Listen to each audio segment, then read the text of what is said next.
SpaceX is projected to be the largest IPO in history at $1.75 trillion, bigger than Facebook and bigger than Google. And for the first time, everyday investors like you and me will now have access to invest in it. Let's talk about why that matters and the IPO trap that you should avoid.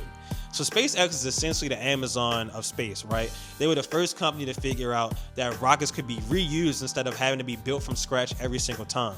And they provide rockets to every major space entity, including the US military, NASA, private satellite companies, etc. And their Starlink division, which is satellite internet, provides internet to the entire globe. And a lot of people don't know this. Starlink owns 70% of all satellites in Earth's orbit. So think about how big that is. They essentially own the highway to space. And for the first time, everyday investors will get a chance to invest in it, which is huge. We get to own a piece of one of the biggest companies in history. But IPOs have a secret trap that most people aren't aware of, so you need to pay attention to it. And that's called a lockup period. See, people like high net worth individuals and large funds have been investing in SpaceX for 5, 10, sometimes 15 years. Google is one of them. They invested in SpaceX back in 2015. The lockup period essentially means that early investors like those funds, like those high net worth individuals, can't sell their shares for 3 to 6 months. After that 3 to 6 month period, you usually see a lot of selling because those investors that have had that money locked up for 10 plus years want to sell some to take some profit.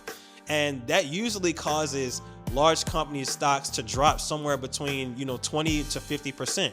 It happened to Spotify. It happened to Robinhood. So you typically don't want to invest in IPOs before that lockup period ends. You want to see how many shares are going to be sold, to how many investors are trying to take profit, because that could ultimately lead you to losing your investment. But that also presents a big buying opportunity, because after that sell-off, you can buy shares of one of the largest companies in history and then ride that wave all the way up to the end, which may not never end because we're progressively becoming more active in space. We just saw the Artemis 2 launch, and SpaceX will be a huge part of that. So be aware of those lockup periods. Be very careful of investing in IPOs, even in great companies like SpaceX, before that lockup period, because that's how a lot of investors get burned. So stay informed and stay invested. Until next time. Peace.